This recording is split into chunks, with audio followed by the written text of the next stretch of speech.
Welcome to the Israel Bible Podcast. My name is Cindy Parker, and I am an author, a speaker, and the professor of Holy Land Studies at Israel Bible Center.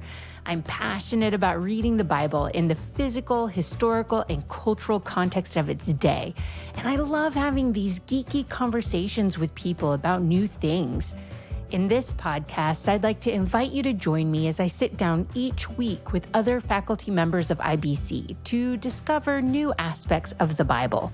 These are some of my favorite dialogues because as a modern audience reading an ancient text, we know that the Bible does not need to be rewritten, but it needs to be reread.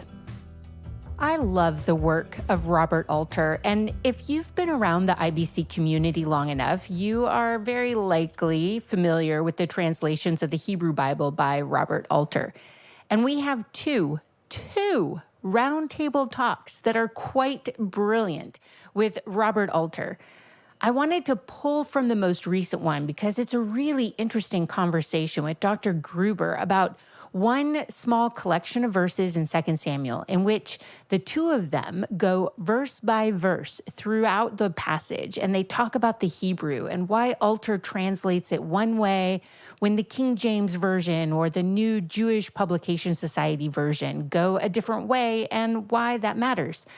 But as I was halfway through editing that episode, I realized I really needed to start with a precursor. Why do we have varieties of translations, and why does it matter? So I backed up a few steps, and I thought about a hot topic seminar that took place last year. It was between Dr. Eli Lazorkin-Eisenberg, who is the Dean and Professor of Ancient Cultures, Dr. Yeshaya Gruber, the Professor of Jewish History and Culture, and Dr. Nicholas Schaser, the Professor of New Testament and Jewish Studies. The topic was, can Bible translations be trusted? For this episode of the podcast, I'm going to start with Dr. Schaser and a comment he makes about Genesis 2:22 through 23. That's the portion that says, the rib that the Lord God had taken from the man, he made into a woman and brought her to the man. Then the man said, this at last is bone of my bones and flesh of my flesh. Now, if you heard the podcast episode with him back in February, you heard how he argues for tsela, which is normally translated rib in this passage, to more accurately be side. And so, Dr. Schaser, how should we be reading this verse? Of the scriptures of Israel that are written in Hebrew, that word tsela never means rib. Instead, it means side, the entire side of something. How do I know that, right? Do I just have some sort of revelatory, clandestine information that no one else has? Of course not. The only reason I know it is that I go to other instances of the word as it shows up in Scripture, and I look at not only the word as it appears there, but also the context of the word. And so, for example, I'll give you two examples. One is in Exodus chapter 25, talking about the Ark of the Covenant, God speaking to Moses about the building of the Ark. And it says, you shall cast 4 rings of gold for the Ark, 2 rings on one selah of it, and 2 rings on the other selah of it. Now, an Ark obviously does not have ribs, right? But an Ark does have 4 sides. It's essentially a box, right? So in that case, in that context, clearly selah means side. I'll give you one more example. This is 2 Samuel 16. David and his men went along the road, while Shimei went along the selah of the hill opposite him. So again, a hill doesn't have any bones or ribs. Rather, it's a hillside, the side of a hill. The word selah shows up over 40 times in the Hebrew Bible, and at every single contextual point, it always means side. So that way we can take that information and transport it back into this text and say, well, if we're translating selah as side 40 times, we might as well translate selah as side here as well. And what that tells us theologically, actually, is something very, very important. And that is that the woman and the man, right, are complete equals, that the woman is taken from the man's selah entire side, not just a little rib so that the woman is subordinate and lesser than the man, but that God actually takes both sides and it shows the equality between genders according to Genesis. And now I'll just note, for those who don't read Hebrew, right, you actually don't even need the Hebrew okay? I'm going to play my hand here. You don't even need the Hebrew to know that Selah in this text in Genesis does not mean rib. Because what does the man say when God brings the woman to him? He says, at last, this is what? Bone of my bones and flesh of my flesh. If it were just a single rib, all that Adam would be able to say is, finally, this is bone of my bones. But what we have here is the side, the entire side, both bone and flesh. So that's just a good example of why context is really important. And if you're concerned or questioning what a particular word means in a particular context, go to every other instance of that word and just see what it says. I want to make a couple comments here. I had to check what Nick was saying when he said that there's no English translation that he knows of that translates Selah as side. Shai, I hope I'm wrong about that. I expect there is some translation somewhere that translates it as side, some specialized translation of Genesis and so forth. However, I just checked quickly the new JPS, Jewish Publication Society translation, and Robert Alter's new version, which came out about a year ago, even less. And I thought they must have changed this. They did not. And they both have rib. Now, this is a really interesting point because both of those very recent new translations are fully aware of all of the scholarship about all of these different words, and they're trying to change traditional translation choices. In many cases, they depart from, say, the King James Version or the first JPS, which was based on the King James Version. And they choose something that is more in accordance with modern scholarship rather than a traditional religious rendering. And yet, in this case, they both stick with rib, which tells you something about translation, which is that things are very much tradition-driven, even in the innovative ones. And that's something that people need to consider as well. I did a roundtable talk recently with David Instone Brewer, who's on the NIV committee. And we're hoping to have another discussion with him very soon, which people can look forward to. Very interesting and exciting scholar on a range of topics. So it was really interesting talking to him. And I questioned him about a couple renderings, including things that he himself has written should be changed. And he told some stories about how the committee discussed even what his proposal was for changing a verse. And they were saying, well, it's definitely correct. We should change it. Your proposal is definitely correct. But the consensus they came to was that, well, church dogma hasn't yet caught up with this. So we're going to keep translating it in the way we did in the past and wait until people realize that it's a wrong translation, and then we'll change it. Which he was comfortable with, but I'm really not comfortable with, because it's going to take forever to get it changed, according to that approach. But there are an enormous number of things like that in translations of the Bible, and I hope we'll get to some more examples. I just wanted to say about Nick's example that Jewish translation in general will always go to the original. We'll always look at the Hebrew. And part of the reason is because it is the original itself, but also because specific words and concepts are so important in the Hebrew text. This is actually something that Dr. Schaser highlights a lot in his articles that you can read on the Israel Bible Center website. There's so many interconnections among different passages of the text via usage of specific Hebrew words and concepts and allusions. And that is so important. So it sounds like both Nick and myself lean towards a more literal translation, a more word for word, on the more word for word side of trying to convey what the Hebrew Bible is saying for that reason. Because if you depart from the words, you will miss so much. So it's a judgment call. Do you try to convey the meaning of each sentence, or do you try to convey a broader whole where there are specific words that are linked to each other all throughout the text? This is why I have a hard time recommending just one singular translation.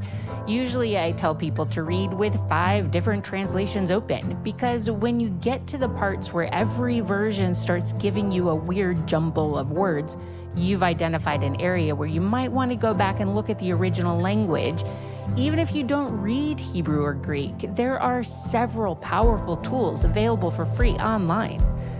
Let's go ahead and look at two more examples. The first one is interesting because it is connected to what concepts we associate with words, and some of that being dictated by modern history, and how those associations may not accurately reflect what was going on in the Israelite period.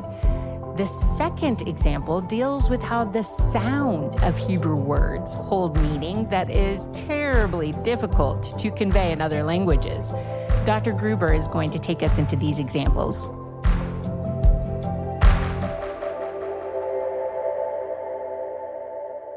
I'd like to give another example from my conversation with David Instone Brewer. This was a great example.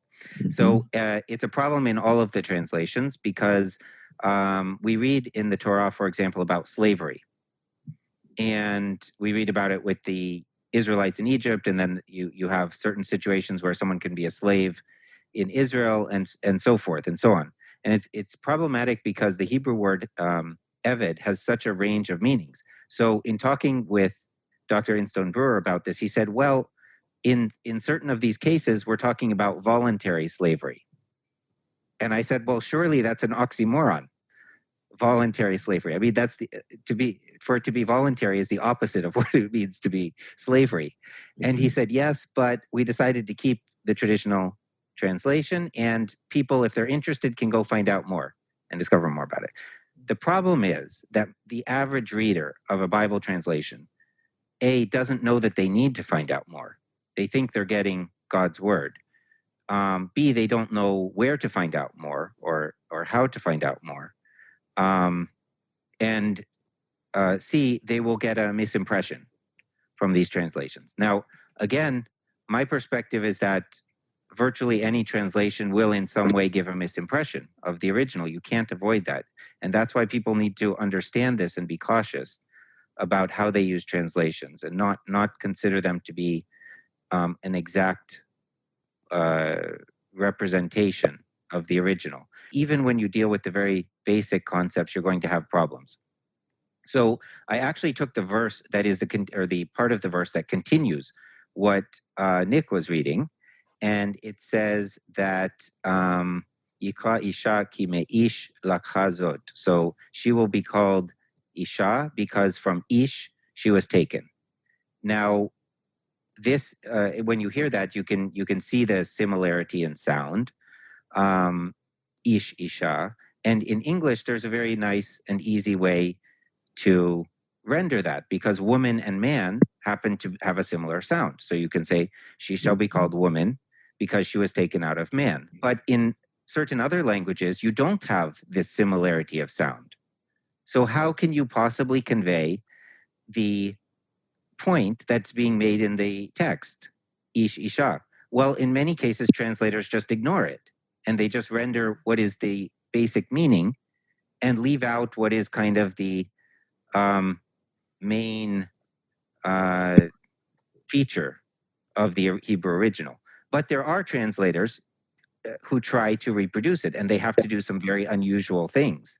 So, for example, even Martin Luther, who played a great role in bringing the Bible into the vernacular and making it more available to people, despite his many problems and issues, we would say, from a Jewish perspective. But he certainly did some remarkable things. And so you see here his translation, the 1545 edition. And for man, he uses mensch. Now that's already a difference from the English. Because you see here it says, and the man said, she shall be called woman because she was taken out of man. Well, that's a distortion of the original. Because in Hebrew, it's two different words. Vayomer ha'adam. Ha'adam is different from ish. Ha'adam is like human being.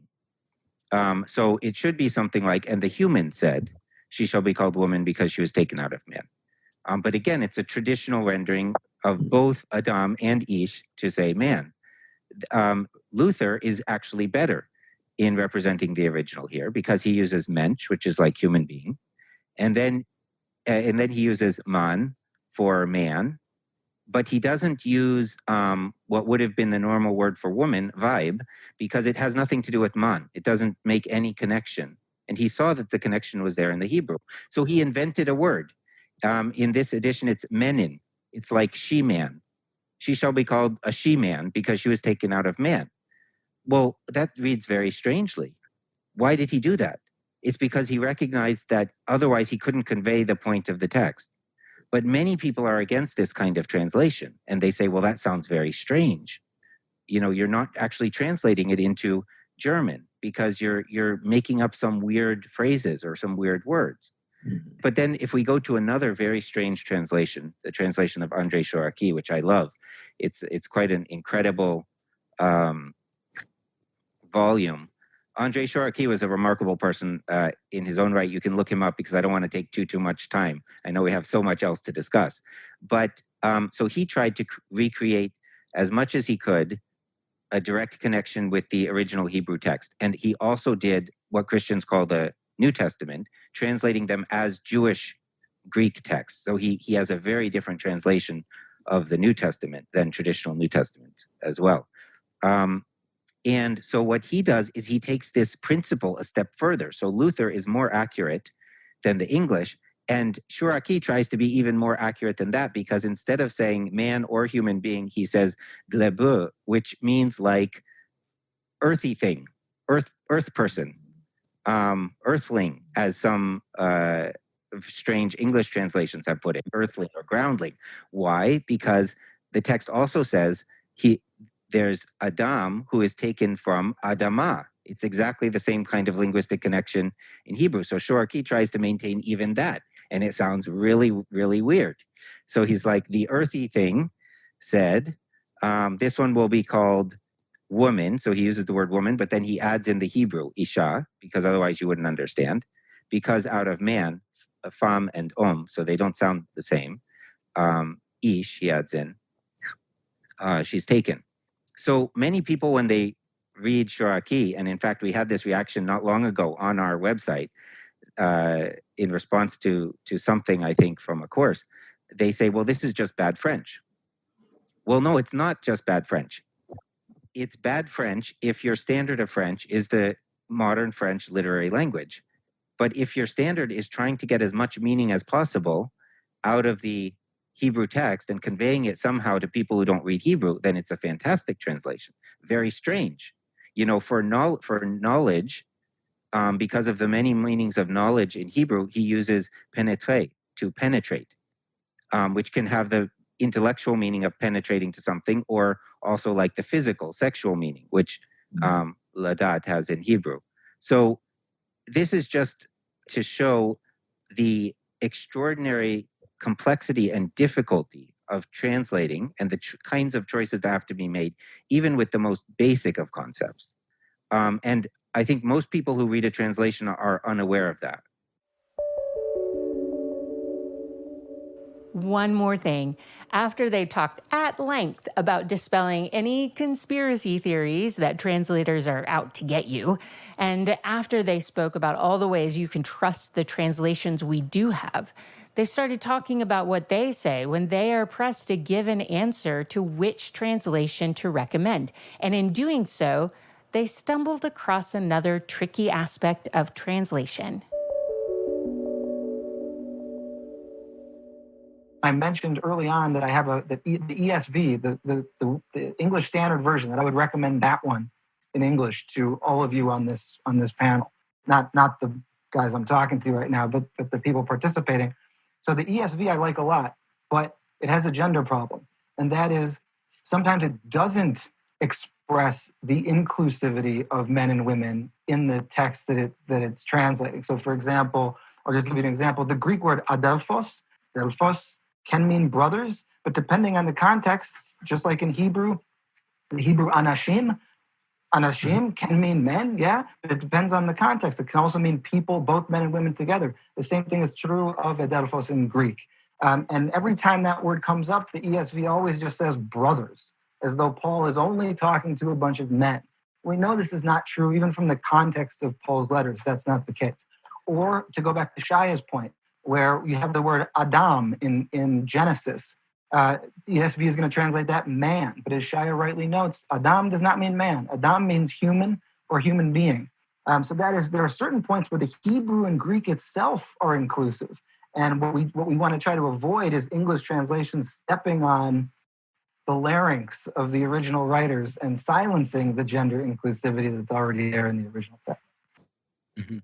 Yeah, I agree with what Nick was just saying. And I think that actually, just to build on that, we could say that most translations are somewhat gender unfriendly in how they treat the original. And I mean that not in terms of like contemporary politics or political correctness or anything like that, but just in terms of the original. And there's a huge gender problem with trying to translate, especially with the Bible, but with anything. I mean, one of the issues in English is that English doesn't really have gender for nouns, whereas Hebrew does. So you lose a lot of actual content and allusions that way. And other languages that do have gender, well, their gendered words are not going to match up with the Hebrew ones. So, something that is masculine in Hebrew might be neuter or feminine in Greek or in Polish or in, I don't know if Swahili has gender or not, but if it does, then it probably has some gendered words that are different from the Hebrew gender assignments. So there is a big problem with trying to convey gender. And it's a really intriguing question because probably it came out of a place of having seen one of these very modern translations, but it raises a whole host of other issues that people should be aware of. Like the gender references in the Bible have been almost completely erased in English translations. And that's just because of the nature of the language. And just to stay within this whole Genesis theme that we've had going on during this whole episode, I will mention that 2 weeks ago, I was teaching a course to a group of 18-year-olds, and I pointed out to them that the gender of the word spirit in Genesis 1, as in God's spirit that is fluttering. So that spirit, or ruach, is feminine. Then we went into a huge, long discussion about if that changes what they think the text is saying. And that led to a great conversation about the variety of ways God is described in the Bible with analogies that are both male and female specific, which can be amplified or muted depending on the translation. But that sort of goes outside the boundaries of this particular seminar, although maybe we can host a hot topic seminar on that sometime. I can't wait until next week because we take a completely different turn as I introduce you to another faculty member of IBC, Dr. Ashley Lyon. You probably have read some of her magazine articles, and she is in the process of developing a course for IBC. Dr. Lyon wrote her PhD on lesser-known Hebrew words in the Bible, and I think you will really enjoy hearing more about her story and her connections with IBC. We have such a great team, and if you want to join this whole online community taking a new look at the Bible, you are most welcome to join our community at theisraelbiblecenter.com. We have a large collection of courses you can combine together and earn a certificate in Jewish context and culture. Thank you, Jeremy McDonald from Mason Jar Music, for doing an amazing job mixing, editing, and crafting all the good sounds you hear. And thank you for hanging out with me and being curious about all things Bible related.